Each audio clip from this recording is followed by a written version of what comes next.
Hello, everybody. Welcome to the Rolla Tailgate, your go-to source for all the ongoings of the Rolla Fantasy League. Week 2 is in the books, and what a week it was. We have a new number 1 on top, we have some teams that still suck, and we have a total of 2 trades that have happened over the last week. Let's get into it.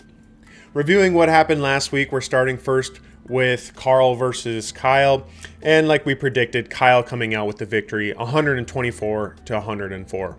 Carl continues to be reliant on that Eagles offense, and whenever Jalen Hurts continues to not throw any touchdown passes, that isn't something good for Carl.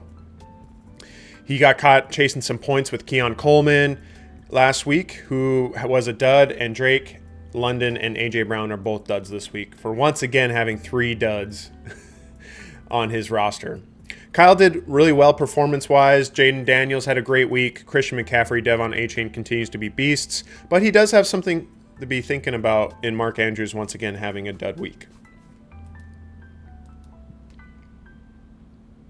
Except we have Leo versus Trenton. Leo getting the victory here, but probably not something to be too proud about. Trenton once again having the lowest score of the week. His team stinks.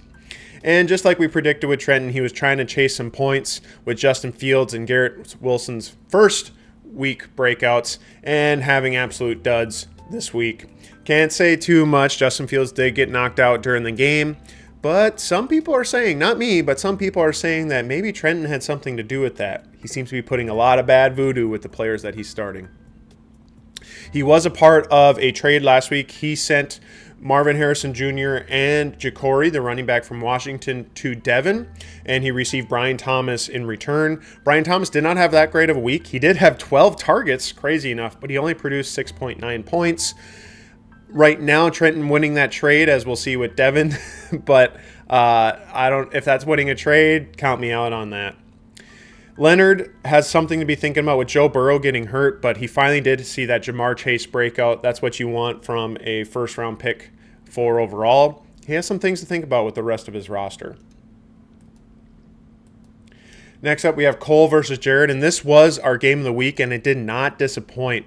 Cole is putting up absolute points this year. He is our new number 1 team within the league, replacing Levi, and there's really for good reason. Even without Derrick Henry performing like he has been, he had 2.3 points last week, an absolute dud. He has done crazy well. Baker popping off. James Cook is really the number 1 running back in the league. Malik Neighbors popping off. Deebo Samuel doing surprisingly well.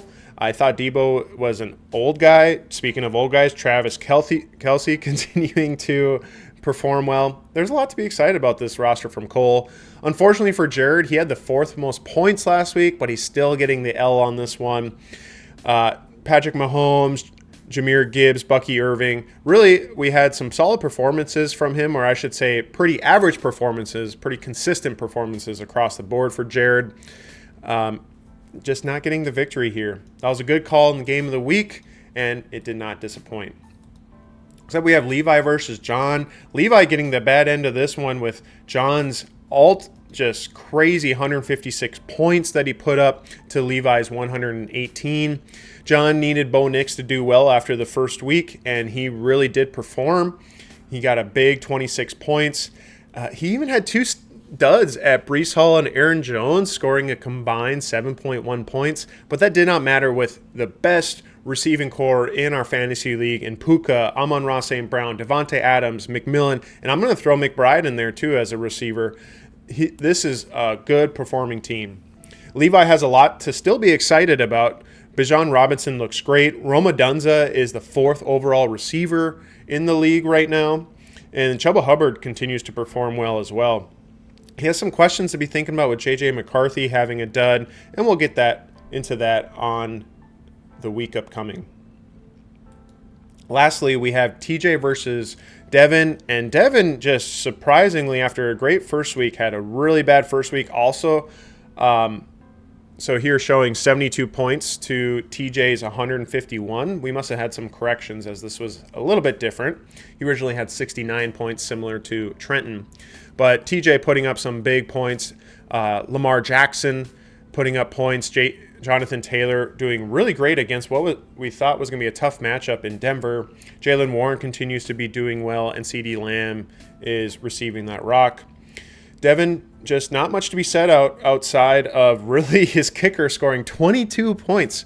It's tough to lose a week when your kicker scores that much, but as we see over on the right side there, not doing real well at all. He was a part of that trade, as I mentioned earlier, and he got a total of 5.2 points out of 2 players. That is not going to cut it in a trade. I do not want to be a part of that kind of trade. Let's get into the week upcoming here, and we're starting first with John versus Carl. And this should be a fairly interesting matchup. John hasn't fully set his lineup yet, so we're expecting a few changes here. But right now, it shows Carl's the projected total. But basically, if John puts anybody else in, he'll have the projected total here. As mentioned in previous weeks here, his receiving core is the best in our fantasy league. They continue to do well. He has the number 2, the number 3, and the number 5 and number 14 receivers and tight ends in the league right now, and that should really only continue. He has some things to figure out at running back. Breece Hall had a dud of a week last week. Aaron Jones is going to be out, so he's still on that running back carousel, but if he gets even mediocre talent there, he's going to be doing well. Carl continues to rely on that Eagles offense. Jalen Hurts has not passed a touchdown yet within the first 2 weeks, and that really hurts having A.J. Brown and Devontae Smith on the roster. This stack that Carl's going with Philadelphia, it doesn't work so well. This isn't what we get excited about in fantasy, about a running stack. We don't get excited about Hurts and Barkley, who are both scoring some good points, running the ball, because you're not getting that double throwing touchdown and receiving touchdown. That's what you're looking for in the stack, and that's not what's currently happening. He needs a bounce back here, and I'm not sure if he's going to quite get it, but this should be a close game nonetheless. Next, we have Trenton versus Kyle, and Trenton continues to just be bad.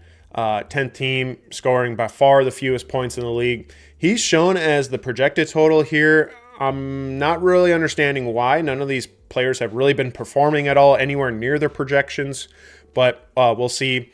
Trenton got caught again chasing points last week with Justin Fields. He was a part of another trade this week, bringing Chase Brown to his team after trading Giante and Herbert to Levi. Chase Brown is a bell cow back. We're not quite sure exactly what that offense is going to look like without Burrow, but this could be a nice play for him. He is getting a boost with Jordan Mason now being the full-time back at Minnesota with Aaron Jones being out. Nico Collins continues to underperform. Ladd McConkey, who is usually a target machine, has been underperforming. Garrett Wilson had a great first week, a bad second week. There's just a lot to be concerned about on this team, and he continues to have a QB carousel. Except we have Kyle. Really, his team has been performing pretty well. Jaden Daniels has been great so far. There is some concern to be had. There's something going on with Jaden Daniels' knee. This is not his wrist injury that he had 2 weeks ago, but he had a knee injury within the game against Green Bay. They're right now saying he's day-to-day, so that should go well, but he did only have 17 rushing yards last week, and you want some more rushing from Jaden Daniels. Hopefully nothing bad goes on there. Hopefully he plays for Kyle, but something to keep your eye on. Christian McCaffrey, Devon Achane, and Zay Flowers all doing really well. They're all top 6 within their positions, and that's doing great. Other than that on his roster, he really has a carousel going on. T. Higgins, we don't know how he's going to perform now with Browning at QB for Cincinnati. He's picked up Juwan Johnson at tight end, who's had some really good weeks. We'll see if that continues or if he's chasing some points. Ricky Pearsall is not it. And then Michael Pittman had a great first week, not a great second week. Again, maybe we're doing some hoping here.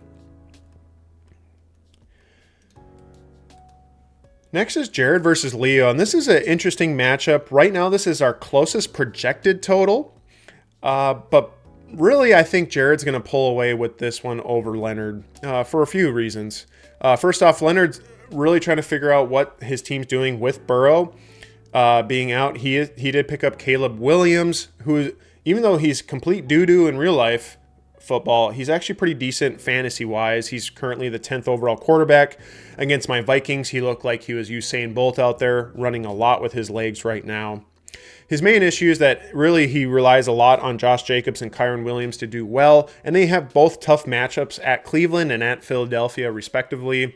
I don't know if those are going to be matchups that he's going to get a lot of points from. Jamar Chase finally performed last week for him, but as we've been mentioning now with Browning at quarterback, we're not sure how that offense is going to work, and that's a really big blow. Sam Laporta had an injury during the game. He did come back within, and it's honestly not even mentioned, but still not performing where you want Sam Laporta to be performing. The rest of the roster is pretty questionable. I said about Jared is, like a lot of things in life, the most average team in the league.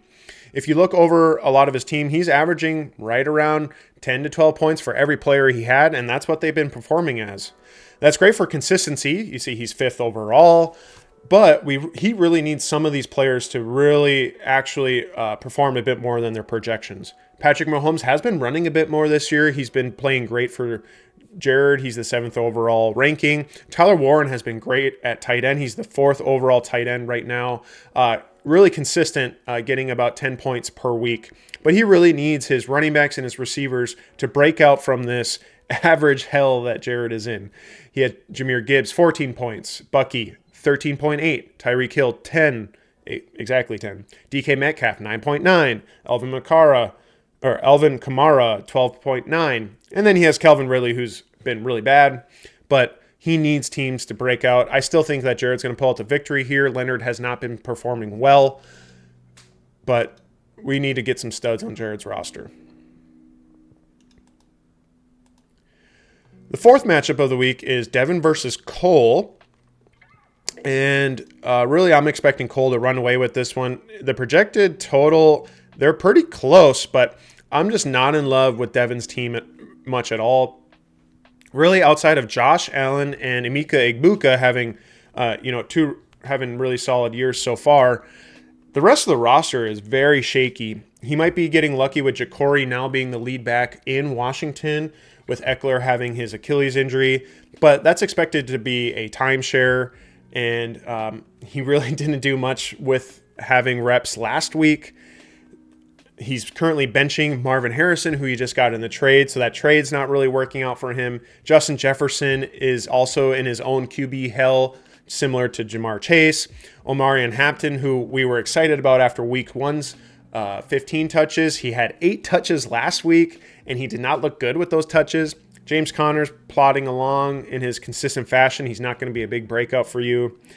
There's just a lot of questions on this team, and it's gone from maybe a roster that I've kind of liked to really, I think, something that really he needs to find something that helps him here.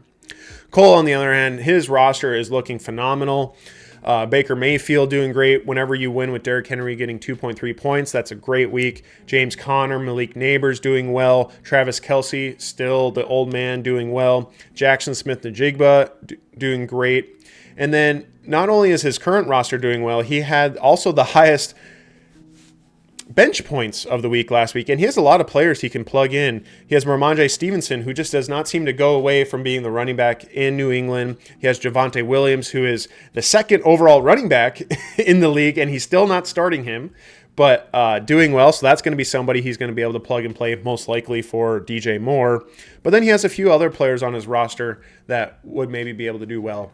This is a good roster from top to down. As long as he doesn't mismanage this team, it's going to continue to win games. We should expect him to be the 1st overall, continuing forward within this league, probably going to 3-0 with a victory over Devin. Before our game of the week, let's get to our sponsor. And once again, it is the Furniture Connection. Furniture Connection, thank you so much for sponsoring us again. They had such a good turnout last week that they wanted to continue the sponsorship. Make sure you go out to FurnitureConnectionND.com. Go look for anything that you would like. If they don't have it in stock, they can surely order it for you. The shipping times are fast and quick, and they're going to be able to get those things for you very quickly. Thanks again, Furniture Connection, for sponsoring our video. let's get back to it. And we have our game of the week. We have TJ versus Levi. TJ does not seem to go away. He always seems to be putting up points, even when I don't always love his teams. And Levi, coming off a tough loss last week, is still the second overall. And this is the highest projected game of the week. Lamar Jackson is number 1 overall. He is doing great. Jonathan Taylor is number 3 overall. He's also performing well, just under 20 points a game. And then we have some concerns on this roster overall. We have TJ Hawkinson, who continues to really suck. He's the 44th tight end right now. That is not what you want in fantasy, is starting a 44th overall tight end. Terry McLaurin continues to be really bad, coming off his great season last year. He's unfortunately probably one of those players where once you bench him, he's probably going to pop off for 40 points, but you have to do something there. Jacoby Myers, I don't know what's going on with that offense in Las Vegas. That offensive line does not look good. I have always been a Jacoby Myers fan, but he didn't have a great week last week. And DeAndre Swift, I'm not super sure on the running back, but CeeDee Lamb is a complete stud. Levi's been in QB hell so far, but he just did perform a trade to receive Giante and Herbert in exchange for Chase Brown. We'll see how this works out. I'm not sure who the winner of the trade is, probably meaning that it's a good trade. But at least for him, he's getting the 3rd overall quarterback. That really helps his quarterback problems instead of starting JJM at the Vikings. Bijan Robinson looks like the real deal. He looks so explosive. Roma Dunze, Levi does not stop telling me Roma Dunze is doing well, because I was a big Roma Dunze hater. And he's doing great. He's the 4th overall receiver. I said that once earlier. I'm saying it again. 4th overall. I would not have expected that coming in. Chuba Hubbard, I was also a hater of, and he's the 9th overall running back, continuing to perform for a pretty bad Carolina team. This team's doing well. I expect, actually going against the projected total, I expect Levi to pull out the victory here, getting to 2-1, still keeping that 2nd overall in the league. TJ going to be getting a tough loss here to go down to 1-2 with the rest of us stinkers. I think he's a better team than what 1-2 would show, but overall, I'm going Levi on this one. That wraps up the week. So we have some very exciting matchups going on. We have some exciting trades happening. Continue to be active in the league, everybody. We really enjoy what's happening here. And Cole overall number 1. We did not expect this, and we'll see what happens next. See you next week.